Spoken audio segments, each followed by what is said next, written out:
শুধু পানি খাইয়া থাকা যায় না, এক গ্লাস পানি খাইলে দুইবার প্রস্রাব করলে পেটকান খালি হইয়া যায়। রমজানের উসিলায় আল্লাহ পাক গলাটা শুকাইয়া দিলেন, গলা শুকাইয়া গেল। আল্লাহর নবী কি করবে? সাহাবীদেরকে খবর আর নিলেন না, কি আর করার, সাহাবীরাও তো রোজা রাখছে।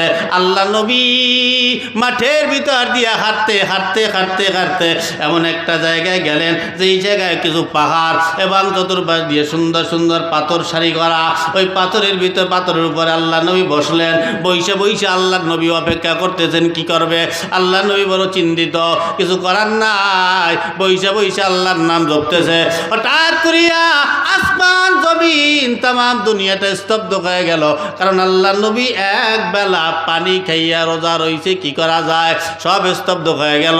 ফুলগুলা কেমন যেন জইরা জইরা পইরা যাইতেছে, আকাশটা যেমন কালো মেঘাচ্ছন্ন হয়ে গেল, বাতাসগুলা কেমন যেন হয়ে গেল।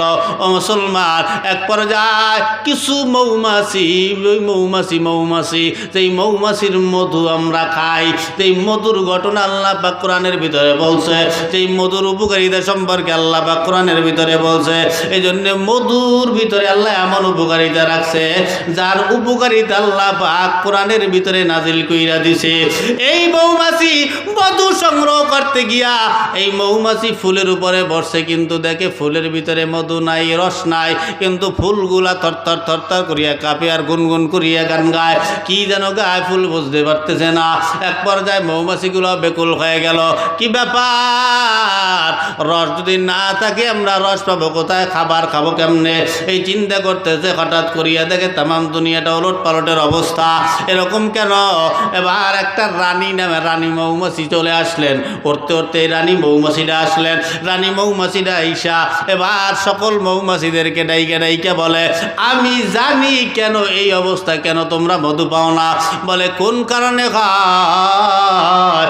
বলে আল্লাহর নবী মুহাম্মাদুর রাসূলুল্লাহ যার নামে রুসিলা, যার বরকতের রুসিলায় আমরা মধু সংগ্রহ করি, এই মানুষটা এক ডোক পানি খাইয়া রোজা রাখছে, তার গলাখানা শুকাইয়া গেছে, কি আর করা যায়? বলে এই কারণে এই দেশের এই অবস্থা।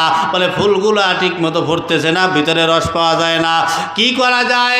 আল্লাহর নবীর ঘরে রোজা খোলার মতো কোনো খাবার নাই, কোথায় খাবার পাওয়া যায়? নবীর টেনশন করতেছে, বইসা বইসা কোথায় আমি খাবার পাবো, কারণ ওই সময় তো খাজরও তো হয় নাই, কি করা যায়? এই মধুগুলা একজাক মধু উঠতে উঠতে আইসা আল্লাহ নবীর পাশে দাঁড়াইয়া ভন ভন করিয়া শব্দ হইতেছে।